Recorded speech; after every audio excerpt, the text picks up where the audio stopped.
सम्पूर्णमा नमस्कार। यहाँहरू कृषि र समाजमा स्वागत छ। आज चाहिँ म मण्डन देउपुर नगरपालिका कृषि विकास शाखा र माटो तथा मल परीक्षण प्रयोगशाला हेटौडाको संयुक्त आयोजनामा 2 दिने माटो परीक्षण शिविर सम्बन्धी यहाँहरूलाई जानकारी गराउन गइरहेको छु। यहाँहरूले अहिले देखिरहनु भएको छ, यो चाहिँ मण्डन देउपुर नगरपालिका अन्तर्गत सबै वडाबाट सङ्कलन गरेर ल्याइएको माटोको नमुनाहरू हुन्।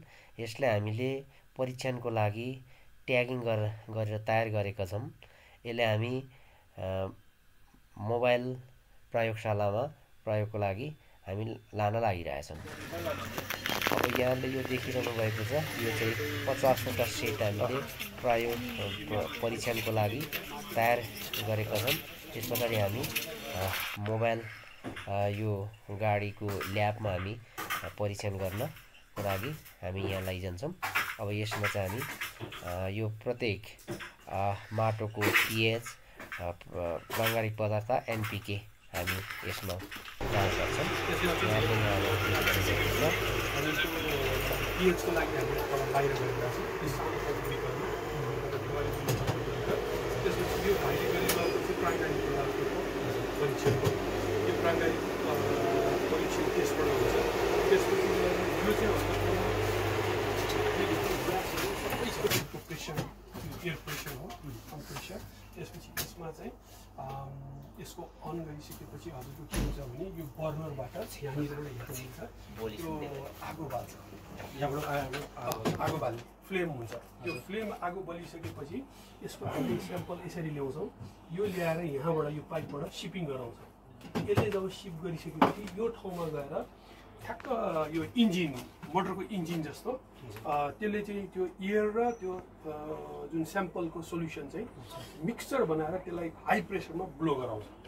त्यो ब्लो गरेको चाहिँ यो फ्लेम जुन हाम्रो एलपिजी ग्यासको जुन फ्लेम छ त्यो फ्लेममा एक प्रकारले स्प्रे हुन्छ। अनि यसको नामै फ्लेम फोटोमिटर भयो। यसमा चाहिँ पोटास तत्त्व चाहिँ माटोमा भएको पोटास तत्त्वलाई एक्सट्र्याक्ट गरेर ल्याइसकेपछि त्यो यहाँबाट फ्लेममा हालिसकेपछि जति पोटास कम भयो त्यति ब्लू किसिमको हाम्रो जुन हाम्रो भान्साको चुलो बनेको कलर आउँछ फ्लेमको, जति पोटास हाई हुँदैको त्यो रेडमा कन्भर्ट हुन्छ। त्यसकारण त्यो पोटासको मात्रा अनुसारले चाहिँ त्यो फ्लेमको कलर चाहिँ यसले मेजर गर्छ। पोटास यो ठुलो जुन मेसिन छ यो चाहिँ हजुरको यसलाई चाहिँ स्पेक्ट्रोफोटोमिटर भन्छ। यो चाहिँ नितान्त कलरमा डेभलप हुन्छ। हजुरको कलरमा के डेभलप हुन्छ भने ठ्याक्कै आँखाले हेर्न मैले के भन्न सक्छु भने यो जुन जति निलो, यो जुन हामी यो रङ जति फिका हुँदै गयो त्यति यसको चाहिँ फस्फोरस, त्यो पोटास भयो, यो चाहिँ फस्फोरस कम छ भने जति डार्क हुँदै गयो त्यति चाहिँ बढी छ। अब यसको नाप्ने उसको चाहिँ त्यस्तो सिसीमा बनाएर ल्यायो, कलरलेस हुने भयो, फ्लेमको आधार मात्रै हुने भयो। यो चाहिँ कलरको आधारमा फायरबाट भयो, यो चाहिँ लिक्विडबाट भयो, यो चाहिँ कलरबाट। त्यसकारण यसले चाहिँ स्पेक्ट्रोफोटोमिटर भन्छ। स्पेक्ट्रम जुन लाइटको स्पेक्ट्रो को कलर अनुसारले चाहिँ हजुरको मेजर गर्ने भयो है। त्यसले त्यो ऊ चाहिँ सुरुको चाहिँ 0 फस्फोरस 0 हुँदा त्यो कलर आउँछ। त्यो चाहिँ 25 हुँदा 15 जस्तो छ। यसमा सबैभन्दा बढी यो डार्क छ। त्यसैले यसको चाहिँ स्ट्यान्डर्ड हुन्छ। यसको आधारमा यो स्याम्पलहरूलाई चाहिँ कम्पेयर गर्छ मेसिनले है। त्यसरी चाहिँ यो फस्फोरस चाहिँ यसले नाप्छ हजुरको। त्यस्तै गरेर अहिले हाम्रो ब्युरेट भन्यो, पहिला त हजुरको हामीहरू पढ्ने बेला पनि यसरी ठाडो पारेर त्यो लामो त्यो पर्दैन हजुरको, पुरै डिजिटल त्यो अहिले त्यो डिजिटल ब्युरेट हाल्छ। अब यसको सरर उसले हाल्दै जान्छ, अङ्क आफै बढ्दै जान्छ। त्यो अङ्क 11.07 होइन।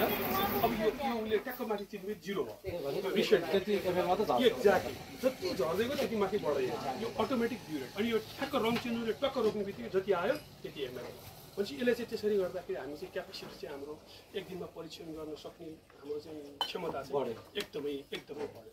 त्यसले गर्दाखेरि अहिले चाहिँ हामीले कस्तो गऱ्यौँ भने 6 जना हाम्रो ठ्याक्क हाम्रो सेट हुन्छ यो परीक्षणको लागि चाहिँ।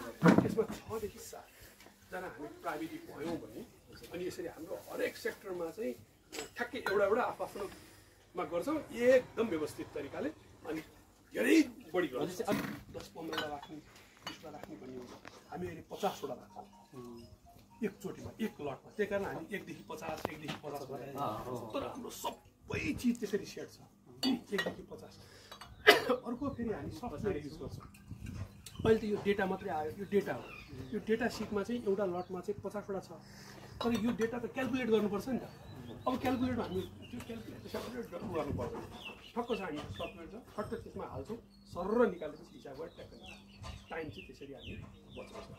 अब उहाँले दिनुभएको इन्ट्री गरेको जस्तो हामीलाई 145जना कृषकको सम्पूर्ण नाम, नामिसी, मोबाइल नम्बर सबै हामीले उयोबाट इन्ट्री गरेर आइसक्यौँ।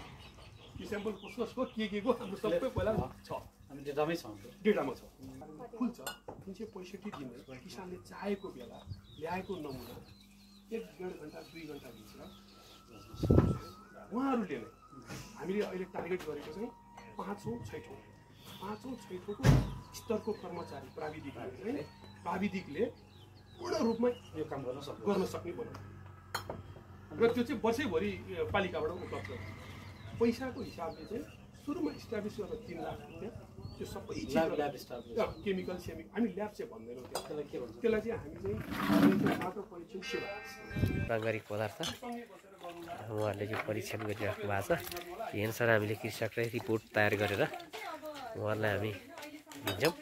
प्राङ्गारिक साहबले हाम्रो मण्डनदेव नगरपालिका उपमेयरज्यू यस माटोको विषयमा के छलफल गरिराख्नु भएको छ। यसले पछि एकदमै प्रभावकारी किन हुन्छ भने माटो बिग्रियो भने त हामी केही पनि गर्न सक्दैनौँ। हजुरको राष्ट्रको धरोहर हो, हाम्रो त आफ्नो पुस्तौँ अब कतिसम्म त्यो त जहिलेलाई पनि जोसँग सृष्टि पाइँदैन, यसलाई नाश गर्न त पाइँदैन। प्रकृति सक्दा यसलाई सुधार गर्ने सकेन भने बिगार्न त पाउँदै पाइँदैन, हामी त्यसरी विषय गर्न पाइएन। सरलाई एकदम धेरै धेरै धन्यवाद छ। सरले केही थप रह्यो भने फेरि कुरा गर्छौँ। यहाँहरूले यहाँ देखिरहनु भएको छ माटो परीक्षण पछाडि प्राप्त नतिजाहरू चाहिँ प्रतिवेदनको रूपमा हाम्रो प्रयोगशालाको हाकिम साहब डाक्टर जनार्दन खड्काज्यू लगायत अन्य कर्मचारी साथीहरू प्रतिवेदन तयार गर्दै हुनुहुन्छ। यस पछाडि हामी कृषकलाई प्रतिवेदन वितरण गर्छौँ। हस् त, धन्यवाद।